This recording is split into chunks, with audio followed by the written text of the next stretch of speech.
Smoke fills a passenger plane 10 kilometers in the sky.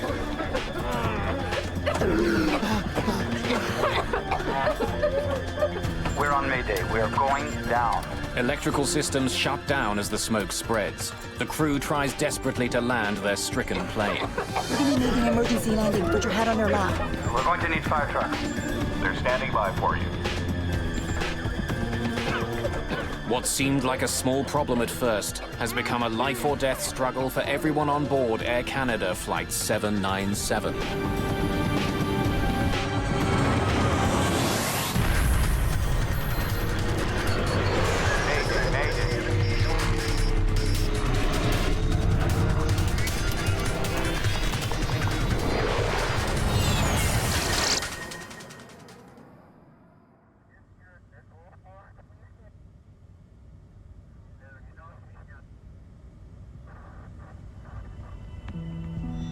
Early evening, June the 2nd, 1983. Supper time aboard Air Canada Flight 797. Captain Donald Cameron has been working for Air Canada for 17 years and has flown almost 5,000 hours on a DC-9. But it doesn't mean he gets to eat first. How's your seafood? Nice? Before he can dig in, his first officer, Claude Ouimet, will have to finish. Good. The jet is in the middle of a flight from Dallas, Texas to Montreal with a stopover in Toronto. The heavy cloud cover below hides some light showers, but at their cruising altitude of 10,000 meters, the view is clear and bright.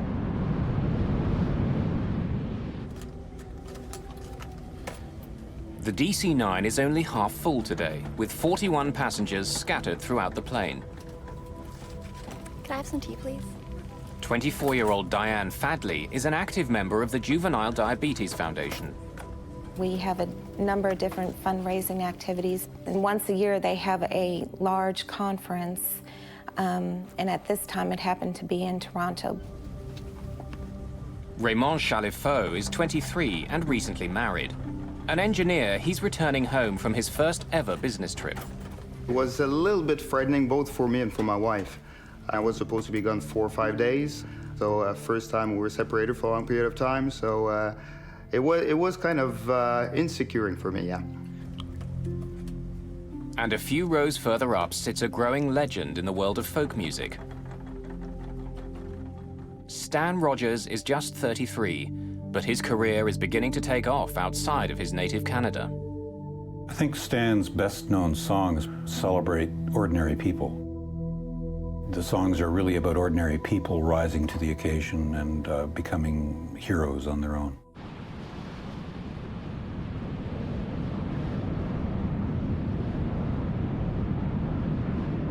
Just before 7 o'clock, the plane is a little more than halfway to Toronto. What was that? It's right there, I see it. Right there. Yeah. 3 circuit breakers have popped out. Like fuses, they protect delicate electrical circuits on the plane from becoming overloaded. Like a machine gun. Yeah. Zap, zap, zap.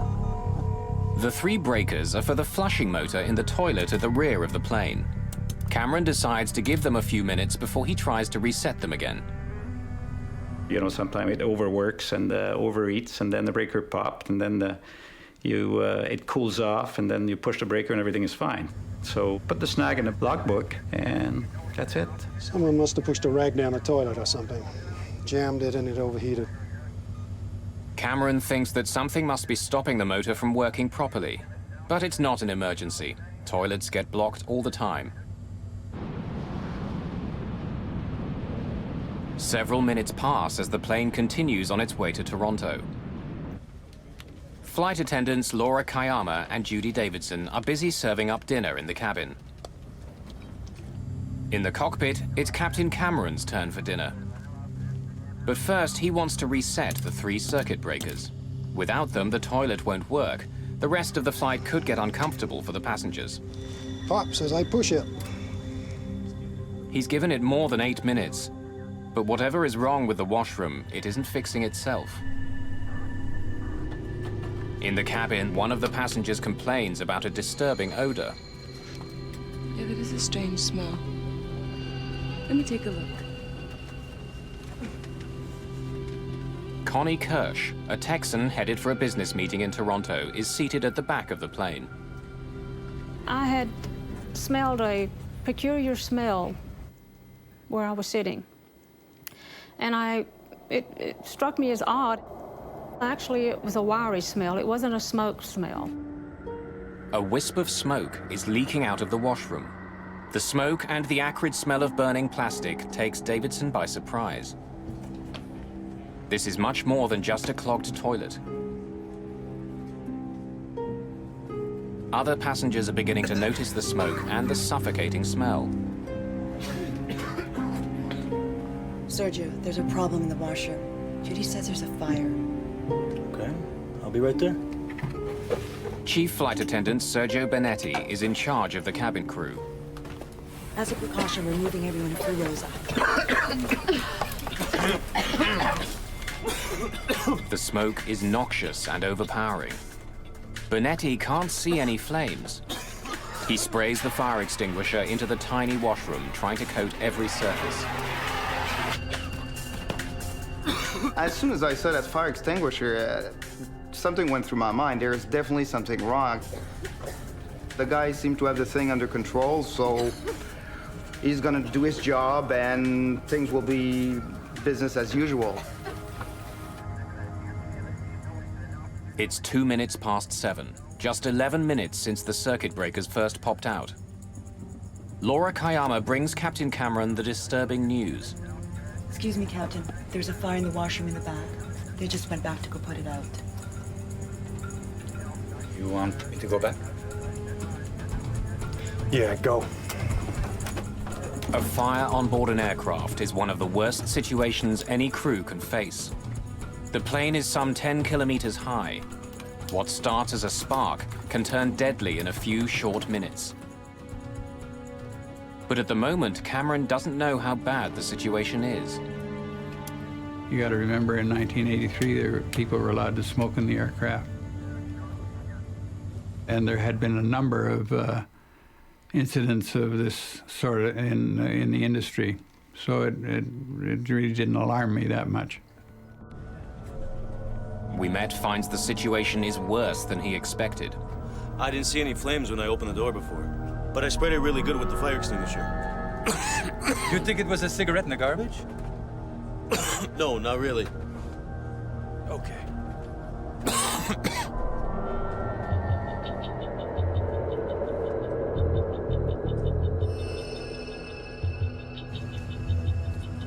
Can't get back there. Smoke's too heavy. I think we'd better go down. But Flight Attendant Sergio Benetti has a very different assessment of the situation. You don't have to worry. I think the smoke's easing up. It's a confusing moment for Captain Cameron. Some components do fail from time to time that are not severe or serious enough to cause an emergency descent. That's a pretty serious thing. When Ouimet and Benetti were at the back of the plane, the smoke seemed thick, but now it appears to be subsiding. Okay, it's starting to clear now. But I'll go back and check if that's okay. Yeah, that's okay. Take these goggles. I'll leave my mask on. Go back wherever you can, but don't get yourself incapacitated. No problem. No problem. If it's just a broken toilet motor, Cameron can still make it to Toronto. But if it's more serious, he'll have to land immediately before the small inconvenience becomes a deadly problem.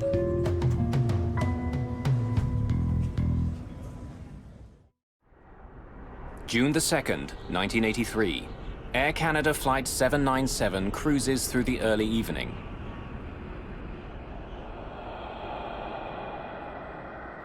The flight has taken an unsettling turn. Wisps of smoke are gathering at the back of the DC-9. An acrid smell is spreading through the cabin.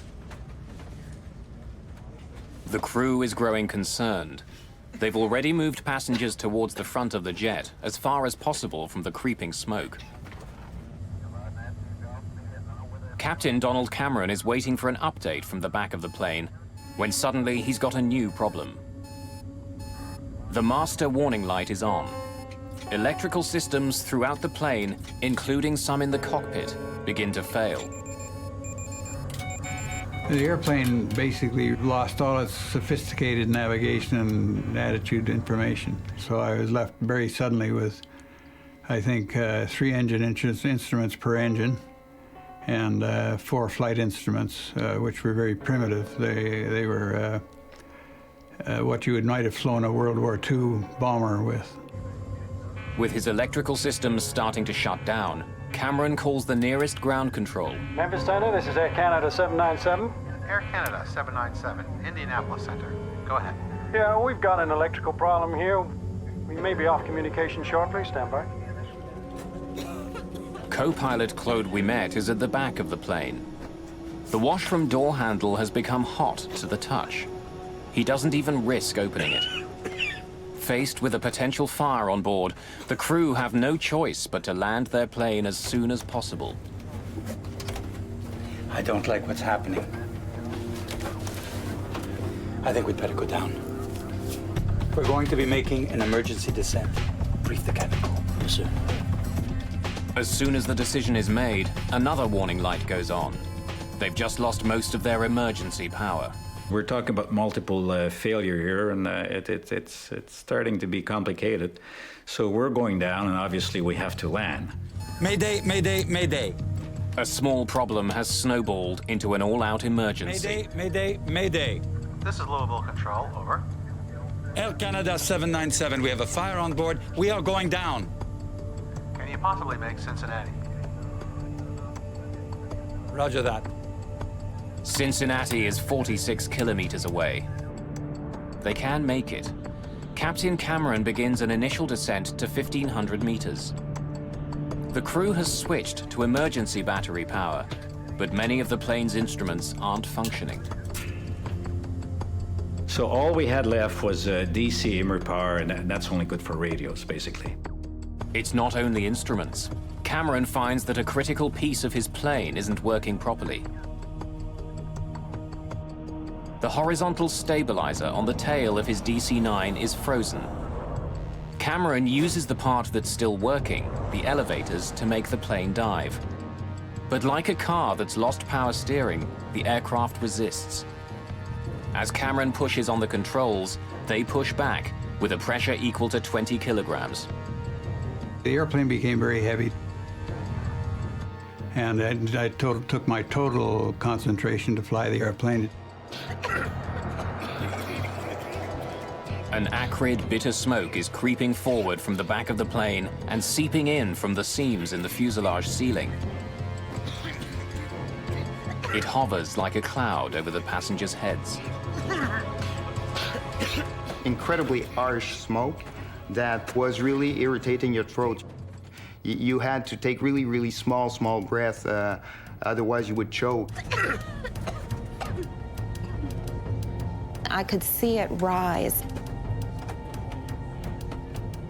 It was traveling along those luggage racks, you know, coming forward. The smell of burning plastic fills the air. Dropping oxygen masks could make the situation worse. I could have deployed the oxygen mask for the passengers, but it's forbidden. You're only allowed to use the oxygen mask in the case of a massive decompression or loss of cabin pressure, not for fire.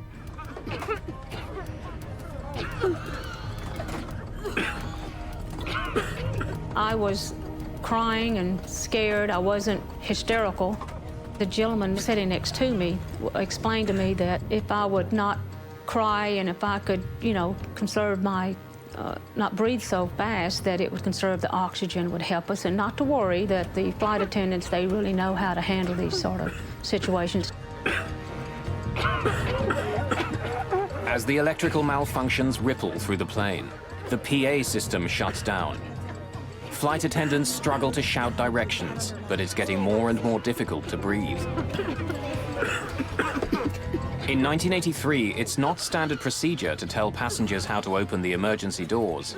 But in this case, the two flight attendants are taking no chances. Plain as possible.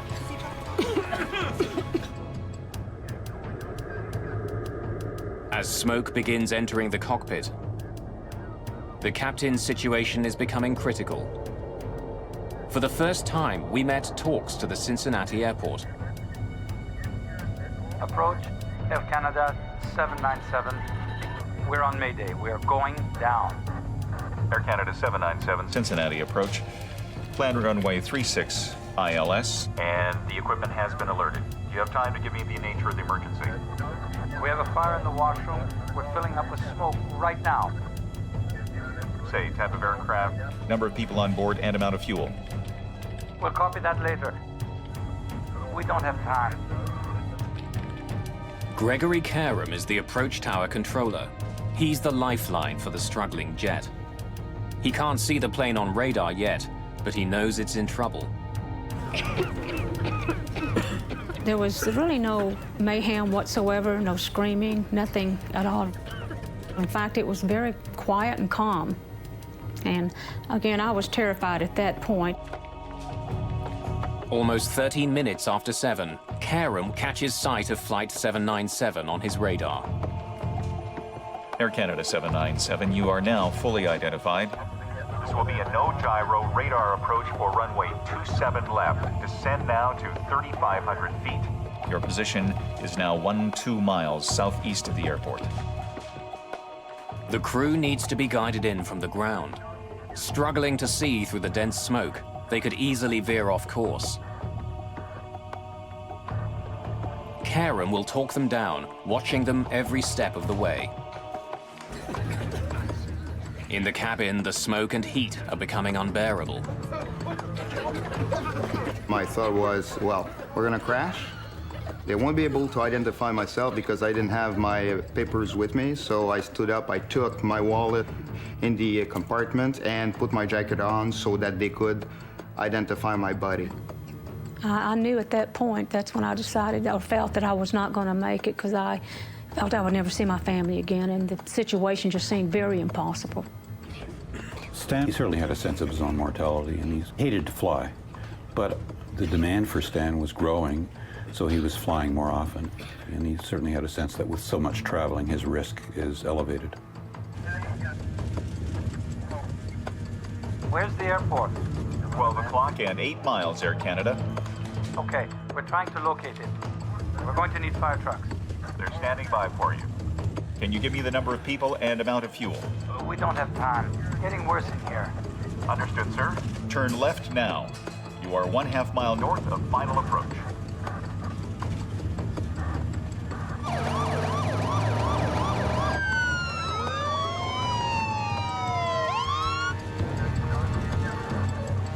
Finally, the crew see the airport. Okay, we have the airport. The tower has you in sight. You need not acknowledge further transmission from the Air Canada 797. You are cleared to land. You are 4 miles from the airport. Good luck. In a thick haze of smoke and soot, flight attendants Laura Kayama and Judy Davidson feel their way along the aisle, trying to reassure the passengers. They can't get past the 12th row. The smoke and the heat are overwhelming. I was praying the whole time. Dear God, please help us land this plane. Please get this plane safely on the ground.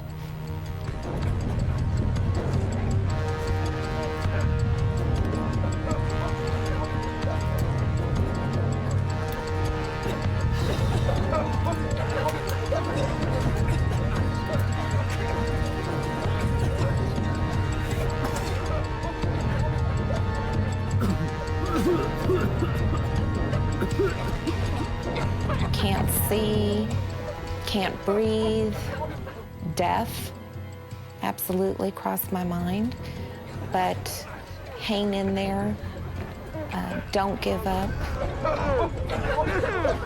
I've been married for less than a year and it's already over. So I started breathing as little as I could and start thinking seriously at my wife. Fighting the reluctant controls, Captain Cameron's strength is being pushed to the limit.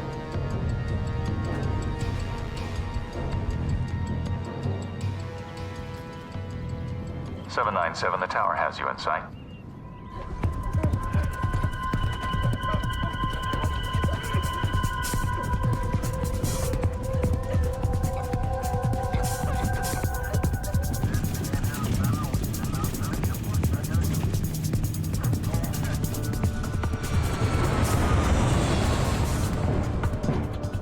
Squinting through the smoke, the crew of Flight 797 land hard.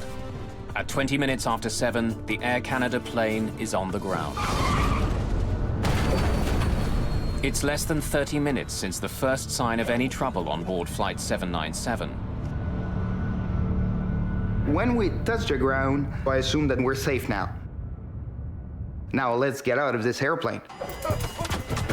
But inside the plane, the smoke isn't letting up. Passengers are undoing their seatbelts and trying desperately to escape.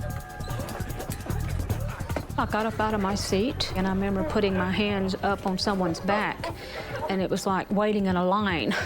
And I knew that was one line. I didn't want to wait very long. So I turned around and went the other direction, not knowing I was actually heading towards the front of the plane.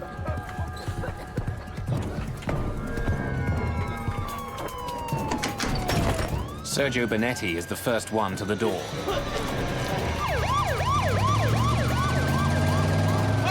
He helps gasping passengers escape.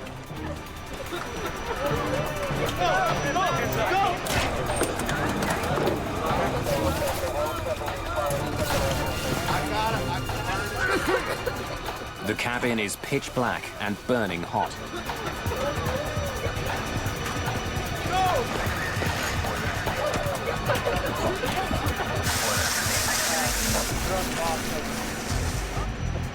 In the cockpit, the crew quickly shuts the plane down. The first officer escapes through the emergency window. It's a 5-meter jump to the ground.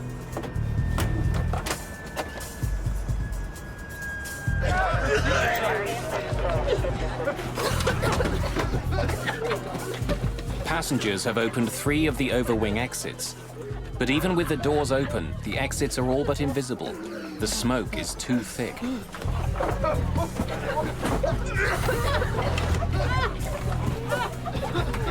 I saw a light, and it was the door that had opened. Someone had opened the door. I realized what it was. I ran to the door and held my help. I just put my face out so I could breathe. Passengers who have found the exits slide off the wing and stumble to safety. On the ground, Laura Kayama and Judy Davidson frantically move passengers away from the deadly plane. Fire rescue vehicles surround the plane. They douse the plane's exterior and the ground beneath with foam, fearing a fuel fire or worse, an explosion. Through the cockpit window, we can see Captain Cameron sitting in his seat looking dazed and slumped towards the wheel. First thing that got my attention was to see Don's face in the window and realize that he was not completely conscious. I couldn't get out of my seat. I'd start and I'd get my arse up in the air or like that, and I'd be pushed back by I have no idea, it was an invisible force, but it was probably smoke and fire. Desperately trying to save the captain's life, Wimet tells firefighters to cover him with foam. It was this soapy, ice-cold mixture that drenched me. It works. Cameron stirs and climbs out through the cockpit window. Stop! There he is! Stop! Barely 90 seconds have passed since the plane landed, when suddenly the whole interior of Flight 797 ignites. The flames roll through the cabin like a train. Captain Donald Cameron is the last person to get out of the plane alive. We knew there were people in the airplane, unfortunately, at that point. That was finished. The cabin fire breaks through the top of the fuselage. Black smoke can be seen for kilometers. Flight attendant Laura Kayama begins to count. I will remember these words forever. She told us to line up so that she could count the survivors. If there were survivors, obviously they were dead. Including the crew, there had been 46 people aboard the plane. But there aren't 46 people on the runway.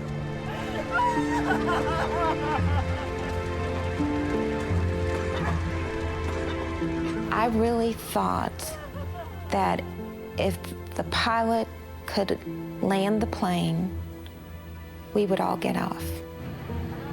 But I knew when I looked around, I didn't think we were all there. The passengers who escaped the plane suffer from smoke inhalation and minor injuries, but most are not badly hurt. It was almost like if you got off the plane, nothing was wrong. I mean, there was maybe a sprained ankle, maybe someone had a broken arm or something. You made it and you were completely fine, or you didn't make it. The young man next to me that helped me with my breathing techniques didn't survive. That was a real tough blow, because I know, for one, I believe he played a big part in my survival. I guess it was around midnight. I decided to call Air Canada. I said, I'm trying to find out if a friend of mine was on this flight in Cincinnati. And she said, are you a member of the family? I said, no, I'm just a close friend. And she said, do you know if his wife is alone? And I said, well, yes. And she said, well, she may need somebody with her.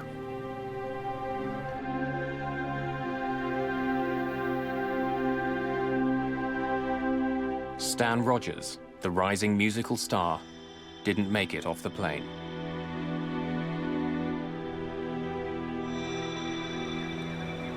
Cincinnati ground.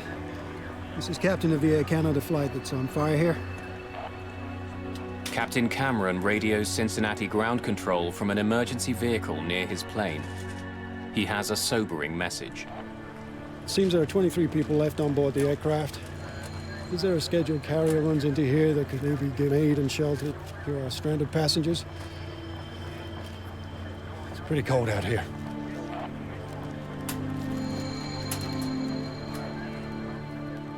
What began with a simple electrical problem has taken the lives of 23 people. What caused the deadly fire? What went so horribly wrong? The investigation will uncover the plane's troubling history. This DC-9 had another serious accident just a few years before.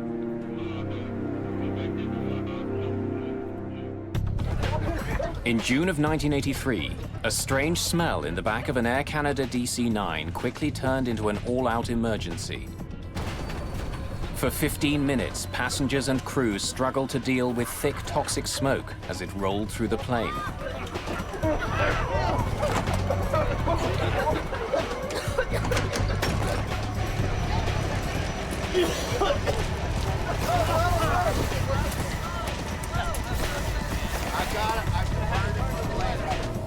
Flight 797 made a remarkable landing, only to burst into flames 90 seconds later.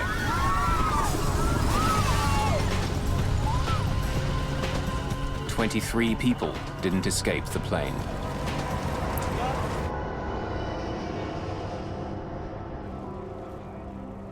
Now the burnt shell of the DC-9 sits on the runway at the Greater Cincinnati Airport. It's one of the most disturbing airplane disasters in years. Within the hour, investigators from the National Transportation Safety Board are on the scene. The first grim task of the investigators is to recover the bodies of the dead. 21 Canadians and 2 Americans. Many are burned beyond recognition.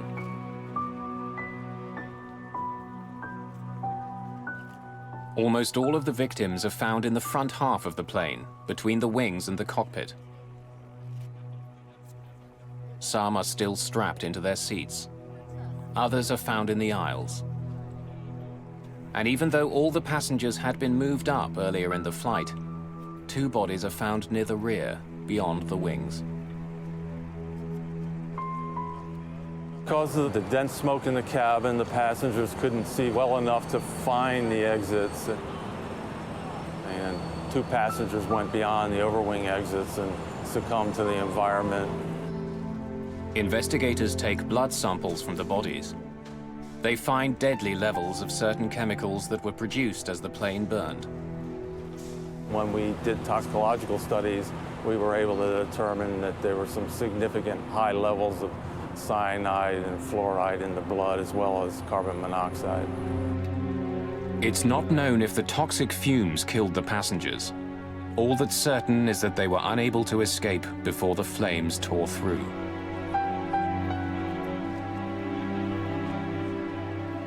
When I went on board, I was just struck by the acrid smell. It was kind of eerie because there was a lot of fire damage. A lot of the fuselage was burned. You know, the interior of the cabin was burned down to the tops of the seats. With the bodies removed, investigators begin digging through the wreckage to try and find the cause of the fire. Among them are members of the FBI. They were investigating to determine whether terrorism might have been a factor, so they were on scene right away looking at the aircraft to make that determination. The FBI examines pieces of the plane's floor, samples of water from the washroom, even a plastic vial found on the floor. The FBI became involved very early because of the possibility of a crime taking place takes precedent over a accident. They were looking for anything that would have to do with an incendiary device or a small explosive device or anything that could be fused to start a fire. They determined that there was no evidence of any crime being committed. It was probably accidental ignition, and so they then left and NTSB took over the accident. Having discounted the possibility that the fire was deliberately set, investigators consider the next obvious cause: a cigarette. When smoking on planes was still allowed, the most common source of fires in a washroom was the trash container.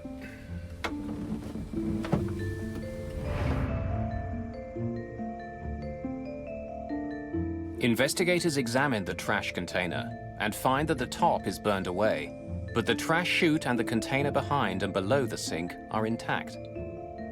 Inside the container are remnants of paper, scorched but not burned. The fire could not have started here.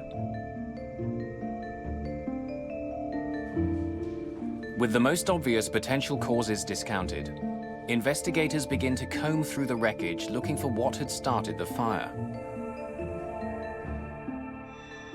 Studying the history of the plane, Hill uncovers some startling facts. In the year before the accident, 76 separate maintenance issues had been written up in the plane's logbook. All were dealt with, but still, it's an unusually high number of problems. The plane's troubled history didn't end there. 4 years earlier, the rear bulkhead had failed, causing an explosive decompression. The crew had to make an emergency landing. It knocked out a lot of electrical cable and hydraulics and stuff like that, and the guy did a hell of a job bringing it back to Boston. The plane was repaired and put back into service, but Hill focuses on the wires that had to be stitched together after the accident. A bad repair job could have been the cause of the fire. There were wires that ran through there that had been cut, spliced back together. Investigators study all the wire splices they can find on Flight 797 that weren't destroyed in the fire, but they find no evidence of arcing or short-circuiting. It's another dead end. Investigators turn their attention to the cockpit voice recorder and the popping circuit breakers. What was that? It's right there, I see it. Right there. Yeah. Like a machine gun. Yeah. Zap, zap, zap. The circuit breakers trip as a precaution. When they begin to overheat, the circuit breakers turn off, cutting electrical current to the motor. It's a safety feature, so the motor won't cause a fire. Pops as I push it. Investigators need to know if the breakers were tripped by a fire that had already started, or was the motor itself the problem? The NTSB build a mock-up of the plane's washroom and force the flush motor to seize. They want to see if it could have started the fire. The seized motor reaches a temperature of 428 degrees Celsius. It's hot, but it's not hot enough to ignite parts of the washroom around the motor.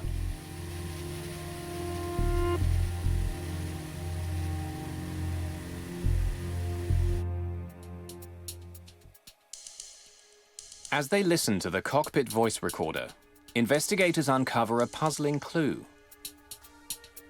3 minutes before the circuit breakers popped, the recorder picked up another noise. It was the sound of electrical arcing, like static, repeated 8 times.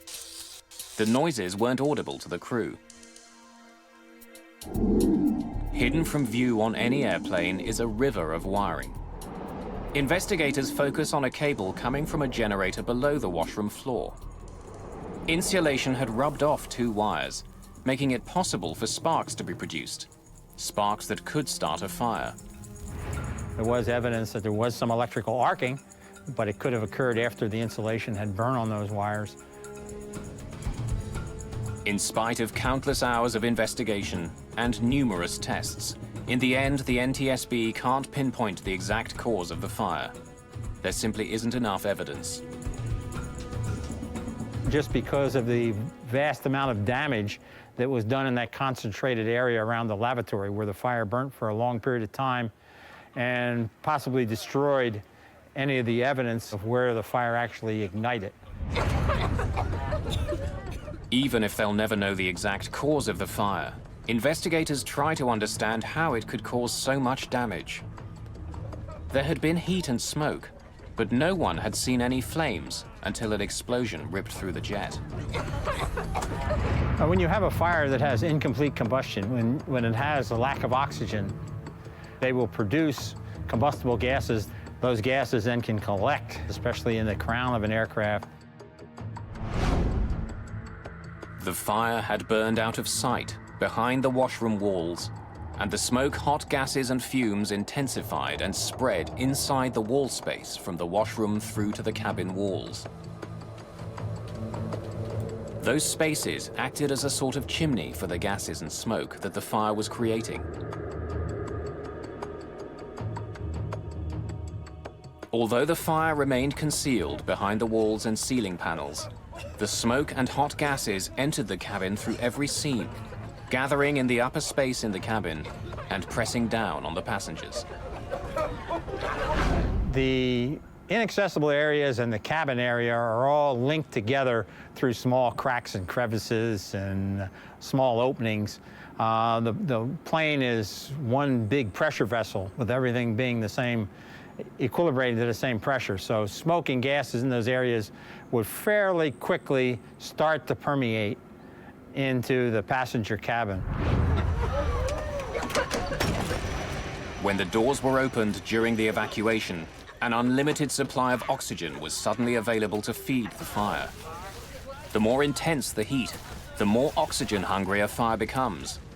The gas is ignited with the force of an explosion.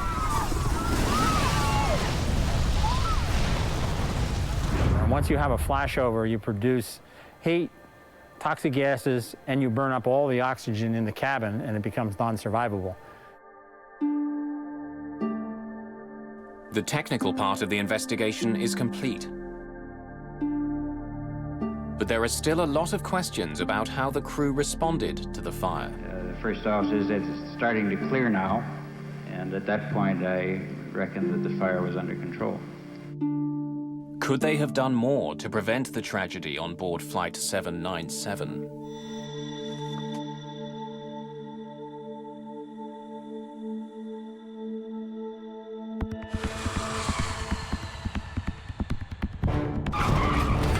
In 1983, a washroom fire on an Air Canada DC-9 filled the plane's cabin with smoke.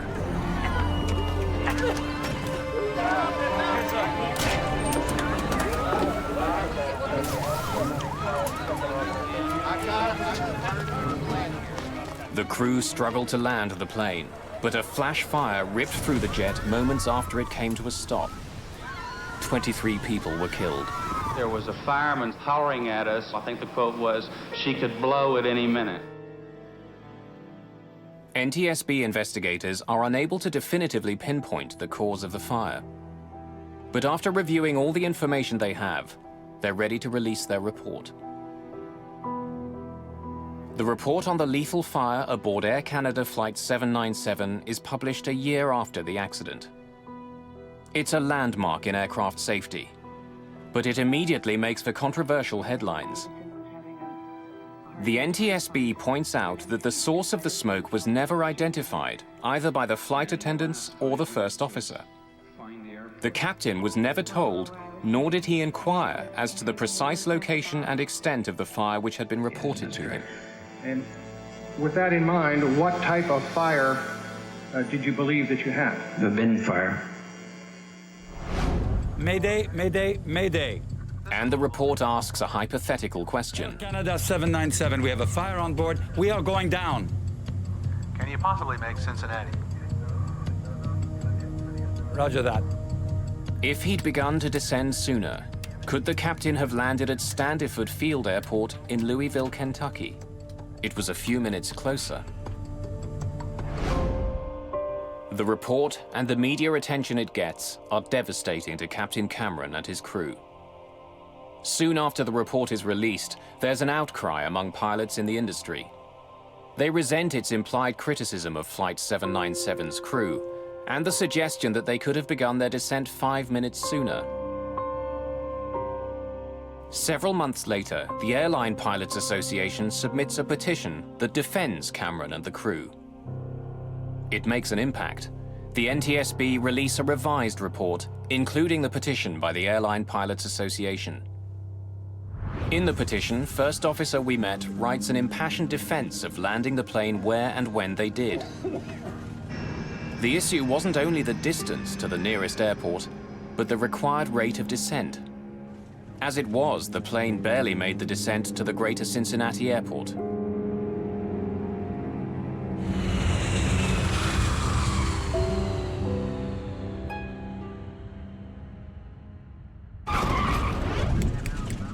Still, the National Transportation Safety Board's revised summary doesn't pull all its punches, pointing a finger at Captain Cameron. The report states that the time taken to evaluate the nature of the fire and to decide to initiate an emergency descent contributed to the severity of the accident. 20 years later, the statement still stings. I'm glad they were all, the people that got off. I'm very sorry that the people that didn't get off because we spent a lot of time and effort getting them there. That really bothered me. All I know is that I did the best I could.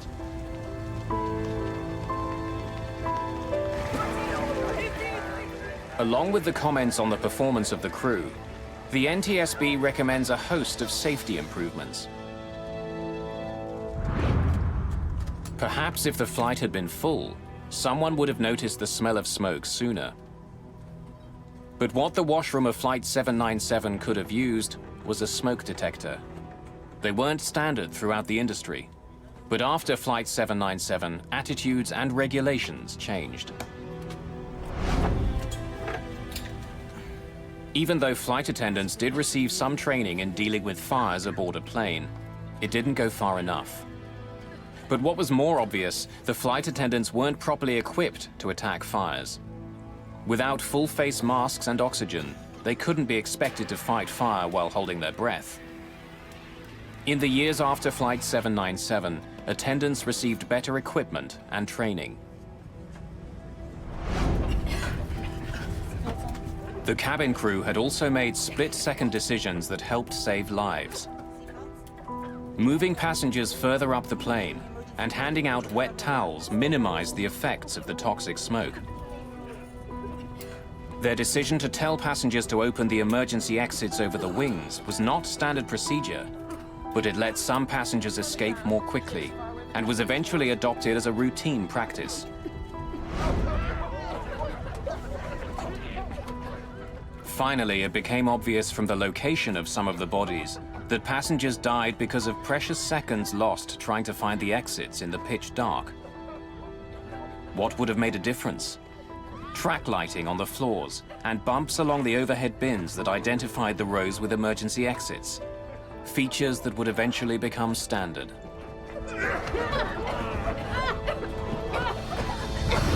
As a direct result of 797, a number of rules were changed, including a more stringent test for seats, a heat release and smoke requirement for cabin interior panels, requirement for smoke detectors in lavatories, and halon fire extinguishers in the cabin.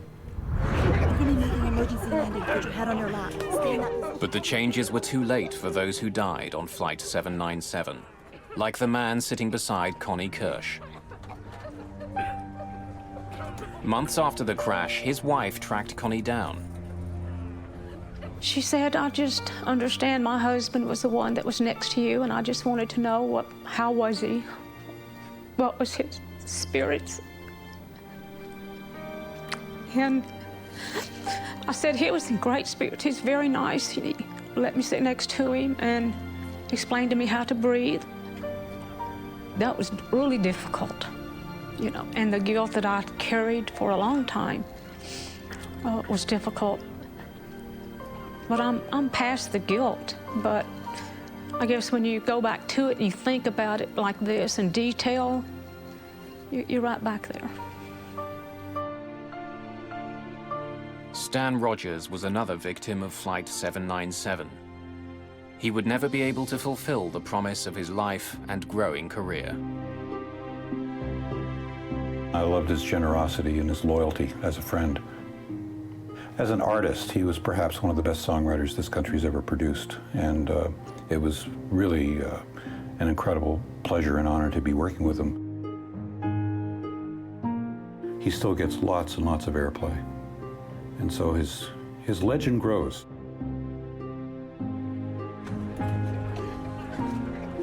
Sometime after the accident, 2 Air Canada employees show up at Diane Fatley's door in Dallas. They brought my Bible.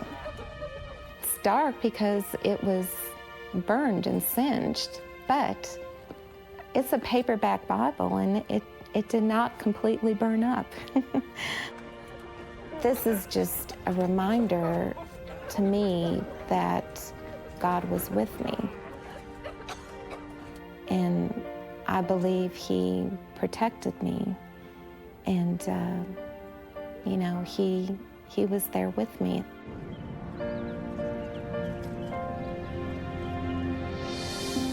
Captain Cameron and his crew eventually received 6 separate awards for their heroic actions on Flight 797, including recognition from the Royal Canadian Air Force. But they're all still haunted by the nightmare. You feel responsible, there's no question. You feel guilt, you're willing to give your license. You feel very, very small until you get all the facts together, and because it's a puzzle for you, you know, you're as much as a victim in this. You're not supposed to fly an airplane in that condition, you know, so you're as much as a victim as the passenger, and I think it becomes all of our problem, and we're all part of the solution. It's just a shame we didn't get everybody off. It still bothers me.